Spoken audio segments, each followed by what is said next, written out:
Écoutez, on est venu s'expliquer avec Monsieur Lecornu et cette explication de texte, on va la voir au nom des écologistes, mais je pense aussi un peu au nom des Français. On a observé depuis 22 jours qu'il est maintenant Premier ministre, sa stratégie qui est une stratégie du chloroforme, c'est-à-dire qu'il cherche à tous nous endormir en ne faisant rien, en ne disant rien, en bougeant le moins possible. Toujours aucun gouvernement d'ailleurs au bout de 22 jours, alors qu'il y a eu 3 grands mouvements de manifestation en à peine 3 semaines, ce qui est historique. Et il y a un côté un peu vertigineux de voir et de constater que dans une 5e République où jamais un gouvernement n'avait été renversé comme ça en demandant la confiance des parlementaires et en ne l'obtenant pas, ça n'était jamais arrivé de la 5e République. Normalement, quand un truc comme ça historique arrive, vous vous posez, vous arrêtez tout, vous dites attendez là, il y a une urgence, c'est à tout reconsidérer, on va tout changer, on va faire des choses qu'on n'a jamais faites et vous faites une vraie rupture pour le coup.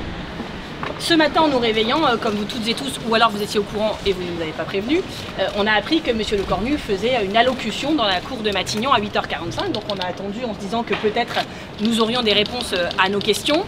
Et finalement, on a retenu une chose, l'abandon, enfin le renoncement au 49.3. On ne va pas vous mentir, c'est une des demandes que nous avions faites et depuis longtemps. Donc si je veux être positive, je vous dis au nom des écologistes qu'on note un petit début d'inflexion des macronistes sur un sujet. Mais je suis aussi une citoyenne française. Et je me dis en tant que Française, est-ce que des Français vont être convaincus en disant « Ah bah alors là, ma vie va changer parce que M. Lecornu a renoncé au 49.3 » Évidemment que vous voyez la limite de l'exercice. Les Français, ils attendent des mesures concrètes de justice fiscale. Je rappelle que sur la taxe humaine, 92% des électeurs macronistes sont pour, que 86% des chefs d'entreprise sont pour. Ils n'ont aucune excuse au gouvernement pour ne pas le faire. Donc nous, on est venu s'expliquer là-dessus. Pourquoi ça n'avance pas? On est venu s'expliquer sur la justice sociale, donc, qui comprend des mesures de pouvoir d'achat, des mesures de services publics, des mesures de rétablissement d'aide directe aux Français, comme sur l'isolation de leur logement, pour aussi alléger leur facture d'électricité, ou d'aide pour changer de voiture, parce que quand vous êtes dépendant aujourd'hui des pleins d'essence, ça devient quand même très compliqué. Et donc on attend des choses sur la justice sociale et évidemment aussi sur l'écologie, sur l'environnement. Vous savez qu'on est en 2025, qu'aujourd'hui personne ne peut dire je ne sais pas. Tout le monde sait, même ceux qui disent l'inverse savent au fond d'eux qu'on a un problème. Cette semaine, la 7e limite planétaire a été franchie. Les limites planétaires, c'est des limites qui, si elles sont franchies, perturbent l'habitabilité même de la planète. Cette semaine, c'est l'acidification des océans qui a été franchie. Je précise que les limites planétaires, c'est pas comme la dette, c'est qu'elle ne se rembourse pas, la dette environnementale. Donc quand vous franchez une limite planétaire, c'est foutu. Donc c'est la 7e sur les 9 qui existent qui a été franchie.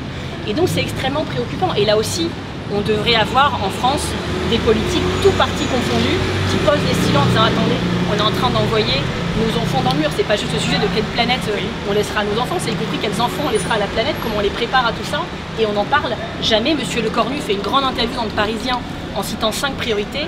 Il ne parle de l'environnement et de l'écologie à aucun moment, depuis 22 jours. Depuis 22 jours. Donc on vient s'expliquer avec lui et on attend des réponses fermes. Au moins sur ces 3 sujets, on a d'autres questions, j'en avais parlé à la Fédénaire, le Mercosur, etc. Enfin, je ne vais pas vous faire toute la liste, mais ça va être une explication de texte, je pense, un peu salée. Et si on ressort sans aucune réponse sur rien, vous savez bien ce qui va se passer. On sait Marie Tondelier qu'il est en train de... C'est Cyril qui va vous répondre et les questions, on fera plutôt... Cyril va faire une déclaration et on ira après, on répondra aux questions sans temps.